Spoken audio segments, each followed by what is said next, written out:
This is St. Louis on the Air from St. Louis Public Radio. I'm Elaine Cha.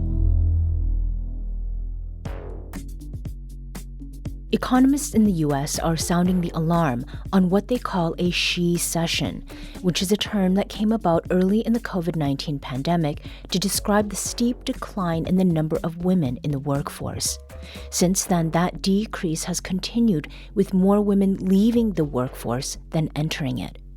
A report by the Department of Labor's Bureau on Labor Statistics shows that in August of last year, the participation rate of men 20 years and older in the workforce stood at 70%.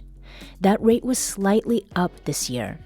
In stark contrast, women of the same age range, 20 years and up, were participating in the workforce in August 2024 at a rate of 59% and declined by nearly a full percentage point this year. The trend is a wake-up call for employers. It's also a problem for households struggling to make ends meet as the cost of living continues to rise. Women also face real-life pressures like raising children and managing households, all while earning less on the dollar than men do. In St. Louis, Rung for Women is working to keep women employed and bring about pay equity. Producer Maya Norfleet sat down with Rung for Women's Chief Program Officer Katie Gallen and former cohort participant Sarah May to discuss how the organization connects women professionals with employers. Maya began the conversation by asking Katie how Rung for Women designs their programs to help women not only find new jobs, but start better careers. Rung for Women in our current version actually started in 2021. That's when we kicked off our first cohort. And our mission is to support women in climbing the economic opportunity ladder. Our program is all about supporting women in changing careers, right? Because if you are in a career where you're making $32,000, it is very hard to climb any economic opportunity ladders. And so our program is really focused on supporting women in changing into careers where there is a higher earning potential, a higher room for upward mobility, so that they can both grow in their career, but also grow in their well-being and their, accumulation of long-term financial success and empowerment.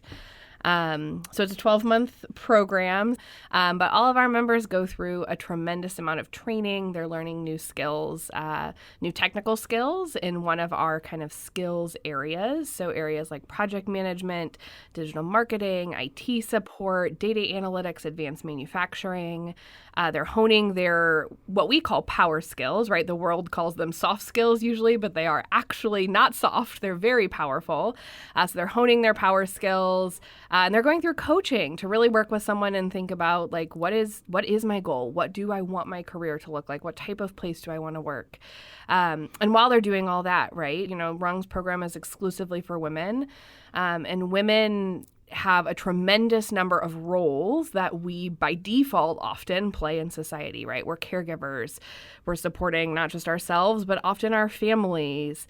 We're managing our career, right? And Rung members especially, they come through this program where they're getting all that training, all that coaching on top of those roles. And so while they're in their career coaching and their career training, they also have opportunities to take care of themselves, right? We have a lot of wellness services on site where they can work with a counselor. They can go to our on-site clinic. They can go to yoga, right, to take care of their mental health. We also have a lot of, support related to financial education. And so while our program is really focused on career and supporting folks in changing careers, we also know that women are whole people, right? And we try to acknowledge that in all the pieces of our program. You mentioned that at a certain salary amount, like you said, $32,000, that it's harder to climb that ladder. Why is that? Sure. $32,000, I think, is, just an example number. Our average starting salary for the folks coming into our program is around that. It's typically, it changes from cohort to cohort, but it's typically in the $30,000.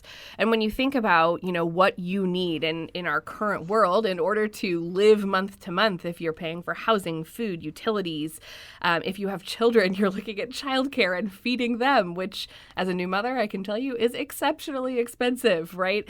And so when you're not making enough to do much other than those basic month-to-month needs, you aren't able to invest in your future. So you're not able to save, you're not able to pay off debt, you're not able to think about, retirement and all of those things. And so, we see a lot of members come to our program. We've seen a number who actually are retired, and then they come back and say like, ooh, actually, this wasn't feasible for me because I wasn't able to save the way I needed to in my earlier career. So we're going to try it again here. Yeah.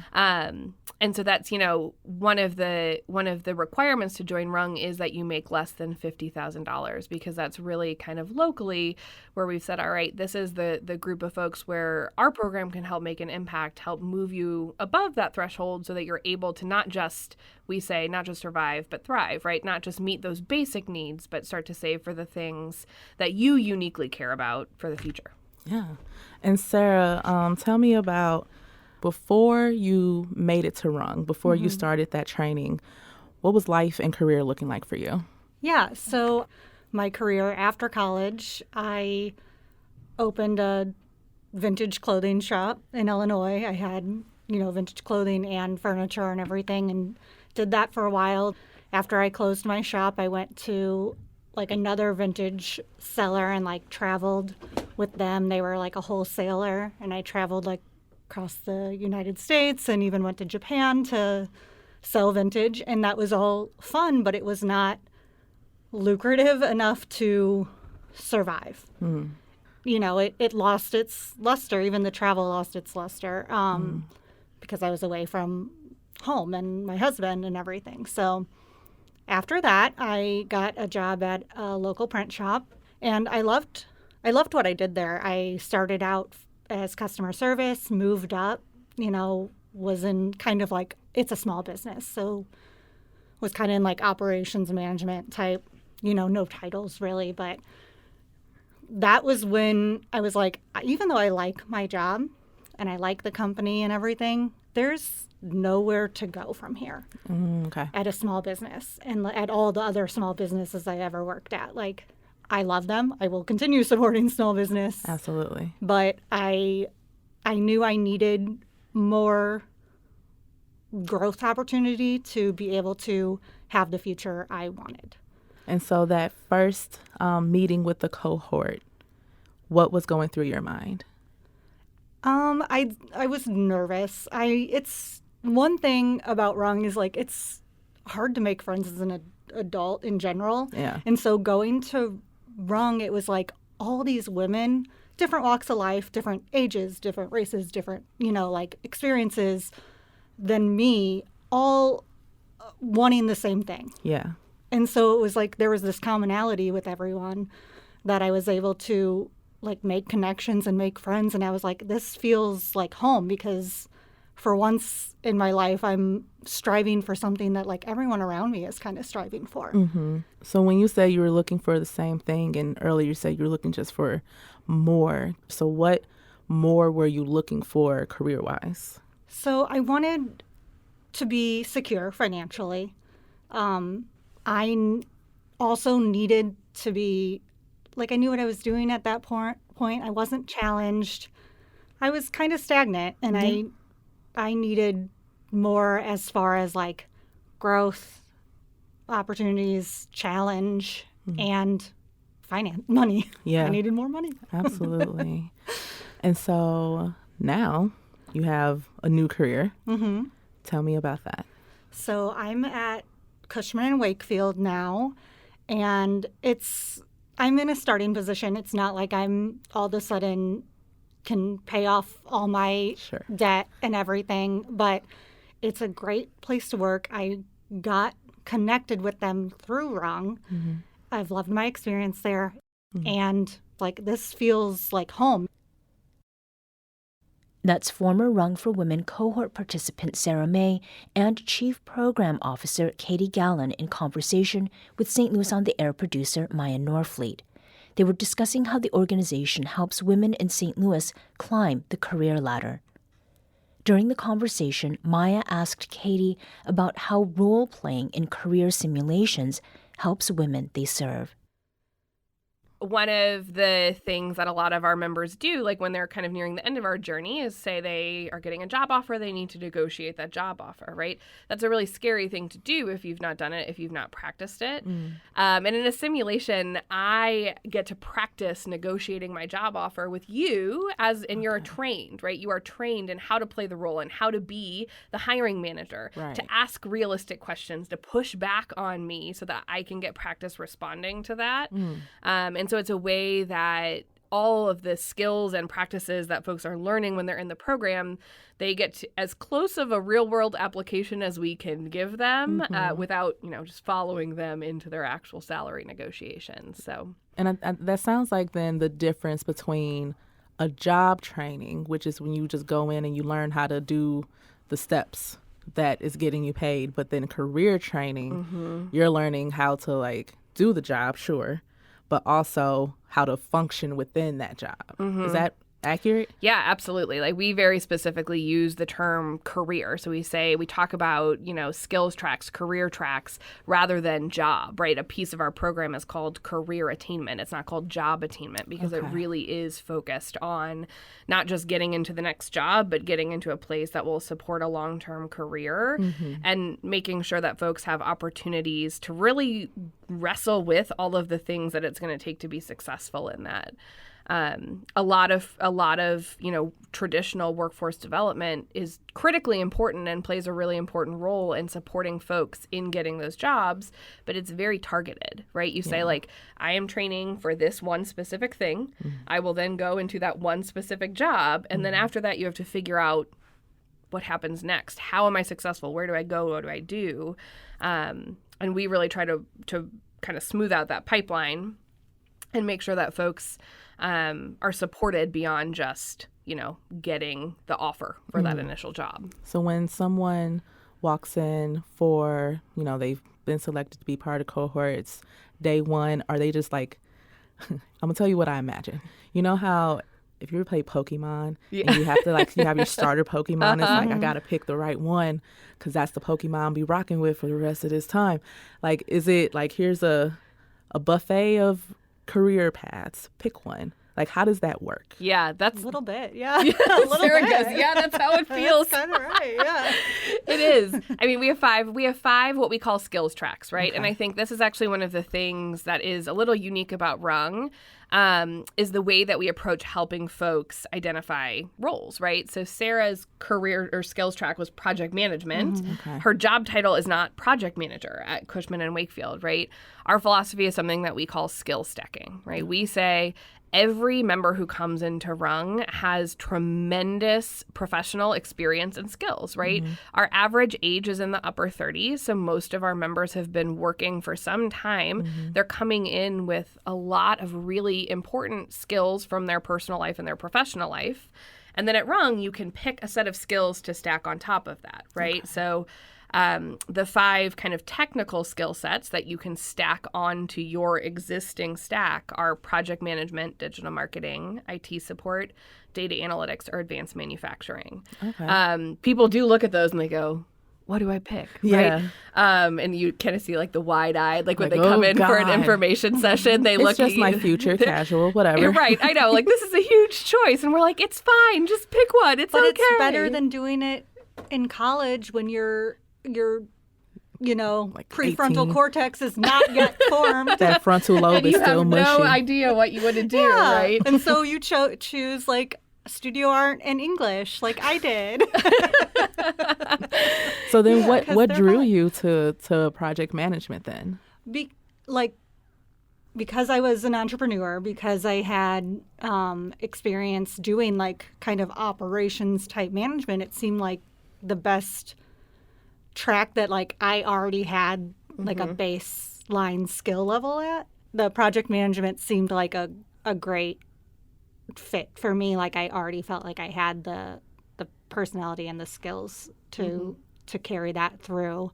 And while doing the Google project management certificate training through Rung, I also got my CAPM, which is Certified Associate Project Management Project Manager certification through Project Management Institute. Nice. So, Okay. and that was, it was the structure of Rung that like I could kind of stack another thing onto and take advantage of that structure I had while going through that. So it was like kind of holistically good for me in my life, like the healthcare and the mental health, all of that, and the financial education was huge for me. All of that, it all significantly changed my life. But I do want to note, like, something you kind of mentioned, Rung being like that support, you still have to do it yourself. Yes. They're not putting you in front of, they're not giving your application to or your resume to an employer and saying like, hey, Sarah May would be great for this role. Yeah. You have to, like, as a member, you still have to put the work in, but they're a great like support system that holistically supports you, so you're able to make connections and good choices and everything to move yourself along. What types of things were you learning in those those other supportive aspects of the Rung cohort that you were part of? So with the financial education, I was avoidant. You know, it was, we bought a house in 2021. We had sold our other house, which we didn't know what we were doing when we bought that house. We didn't make good financial decisions. That's me and my husband. Shout out. But, and then when we went and bought another house, we also didn't make good financial decisions. And it wasn't for the lack of not caring. It was like not knowing a better way. Sure.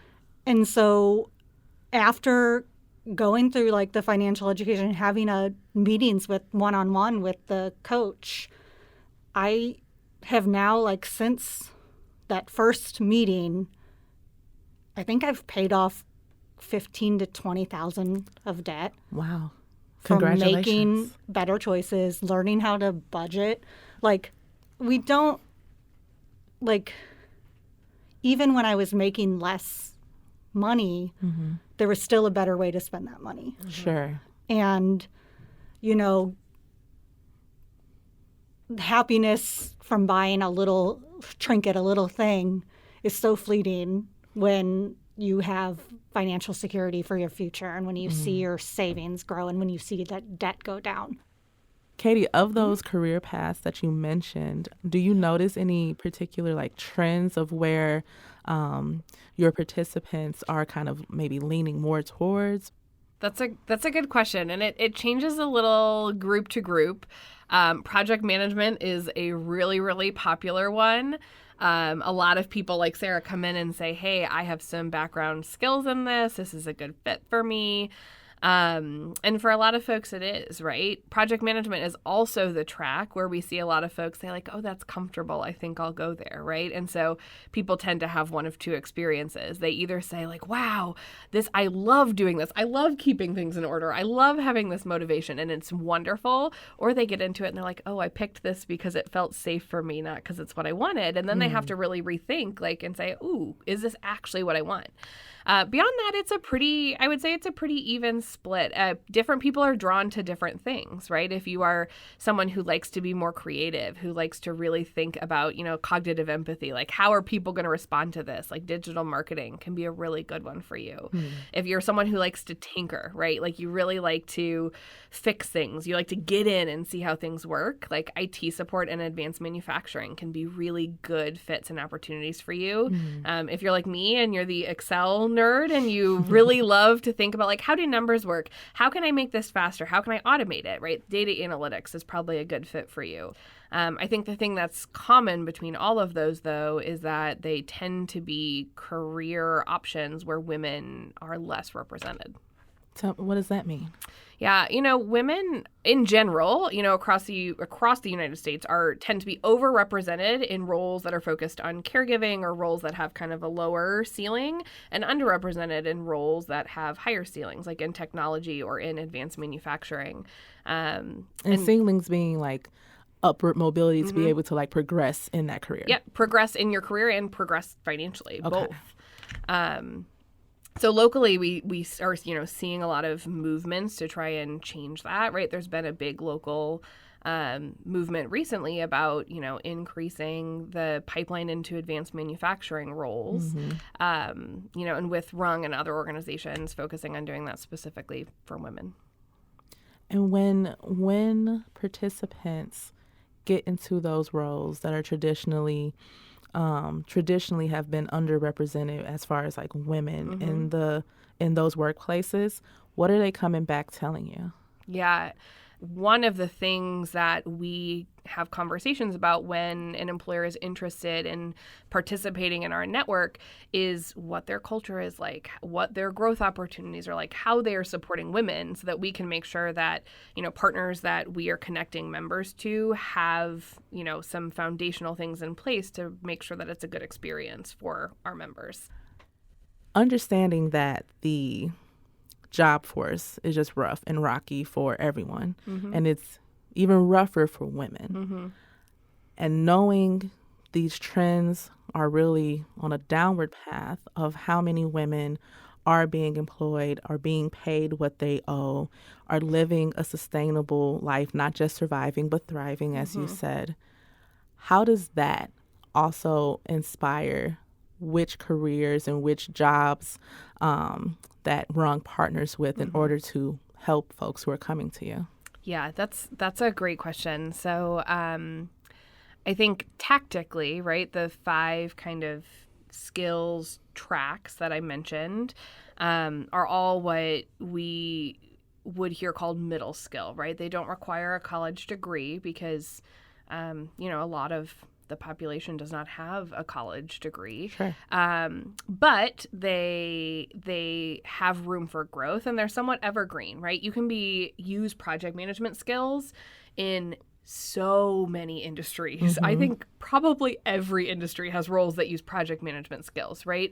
Data analytics, same thing, right? You can use data analytics skills from healthcare to finance to manufacturing, right? So that's a huge piece of it, is looking for these skill sets that we can support folks in stacking that are resilient, right, to job market changes, to career changes. And often I think what's really nice about not all, but a lot of our skills tracks is that there are job opportunities that use those skills that are flexible, right? I mean, with return to office mandates and all those things, that's impacting women disproportionately, but there are still remote jobs, right? And so using digital marketing skills, data analytics skills, project management skills are kind of aligned in a lot of ways to those types of roles. The other thing is just connection to the local economy, right? I think one of the best ways we can help navigate that turbulence you're talking about is by staying really connected to the economy locally. That's actually what's driven our advanced manufacturing path, right? St. Louis's advanced manufacturing sector is growing pretty consistently and has a lot of job opportunities in it. And so that's not historically one that women look at and say, like, yeah, advanced manufacturing, that's for me. But with it becoming this growing industry in St. Louis, that's one of the reasons that Rung adopted it as a skills path, is to say, hey, let's make sure women are exposed to this so that as our economy changes, right, we are playing a role in helping make sure that there is a stable pipeline for women in this area.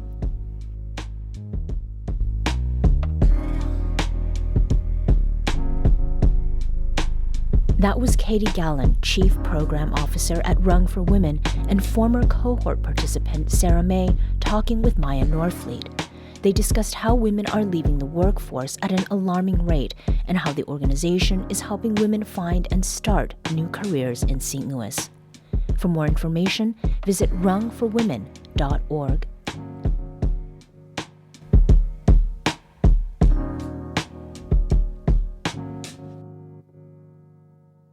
This episode was produced, recorded, and edited by Maya Norfleet. Our audio engineer is Aaron Dorr. This podcast was mixed and edited by Aaron. Our executive producer is Alex Hoyer. St. Louis on the Air is a production of St. Louis Public Radio. Understanding starts here. Do you find yourself regularly listening to episodes of St. Louis on the Air? Suggest us to a friend you think might enjoy our conversations, and leave us a review and rating on Apple Podcasts on the App Store. It's the simplest way to help people discover our show. Thank you. St. Louis Public Radio is a member-supported service of the University of Missouri St. Louis.